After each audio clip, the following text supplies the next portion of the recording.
जय श्री कृष्ण, जय गुरुदेव।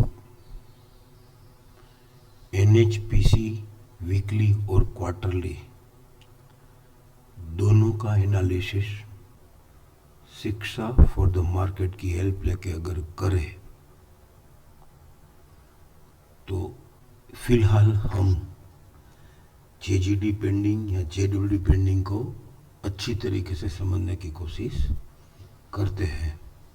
साथ में अगर FUB, FUS, TSC, TA buy, chocolate blue, catching the falling knife, cutting the flying kite, RCFC 100 with traded, उसको भी ब्लेंड करने की कोशिश करते रहेंगे। 27 जुलाई 2024 weekly time frame NHPC JWD 110 RC में अभी तक पेंडिंग रह गया है। उसका हाई बल्कि 108.87 हुआ है, लेकिन जेडब्ल्यूडी को मिला नहीं है और ये 23 जुलाई को ओपनिंग आरएमएस से लोअर हुआ था। फिर ये आरएमएस से लोअर जोन रह गया था।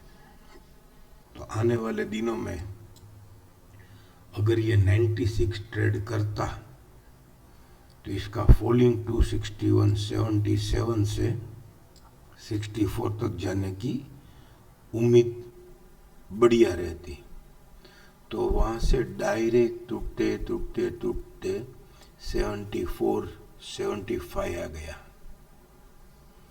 तो ऐसे ये स्क्रिप्ट एक और केस स्टडी है कि जो हमको बहुत अच्छी तरीके से समझ में आ रही है कि अगर इसका ये जेजीडी अगर सामने कोई पेंडिंग आ जाता और फिर उसका क्लेमिंग बाय ट्रेड रह जाता तो वहाँ से ये स्क्रिप्ट सीधा 110 से 113 तक आ सकती थी।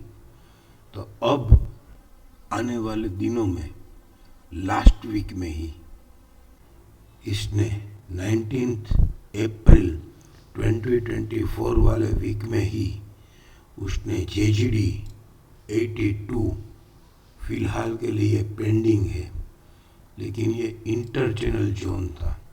लेकिन इंटर चैनल जोन का हाई 86.26 और पीसीसीबी 86.30 को लेडर मिल गई।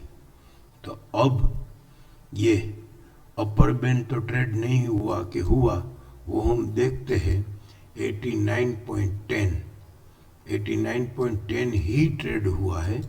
आरएमएसएल हायर खुल के विदाउट रिट्रेस ये राइजिंग 261.8 उसने ट्रेड कर लिया है 90 रुपीज 15 पैसा और अभी सपोर्ट हो गया है 161।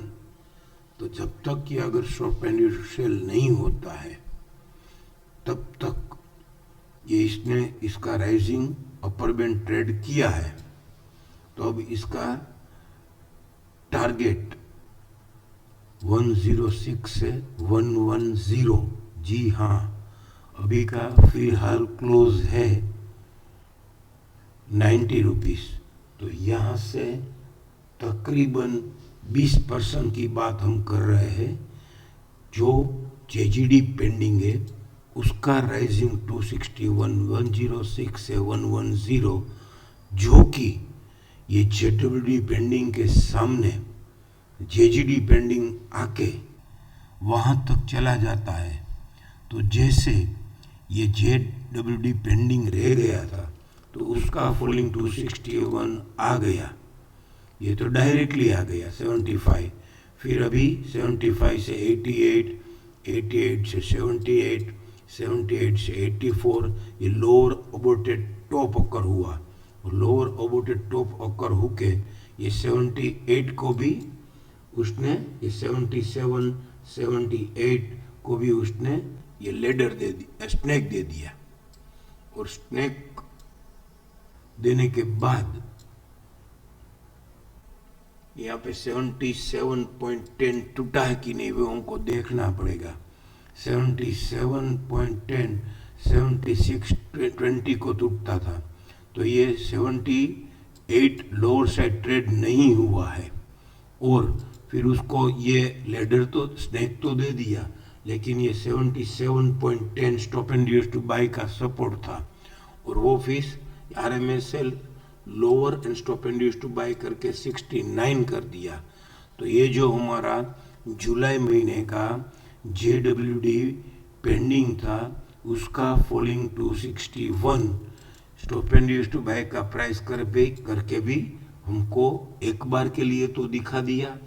तो फिर अब वहां से ये क्या नहीं आएगा, ये 69 दिखा दिया, और अब ये 71 भी दिखा के अब ये JGD पेंडिंग रह गया है। तो क्या ये 261 नहीं आएगा?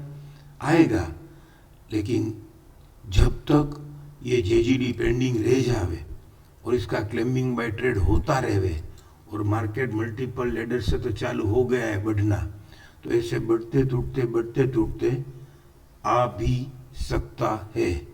मेन बात यह है कि JWD पेंडिंग के सामने जब JGD पेंडिंग आएगा और वो पेंडिंग रह जाएगा, उसका क्लेमिंग बाय ट्रेड होना चालू हो जाएगा और लेडर मिलना चालू हो जाएगा, तो फिर ये 108 से 110 भी आ सकता है।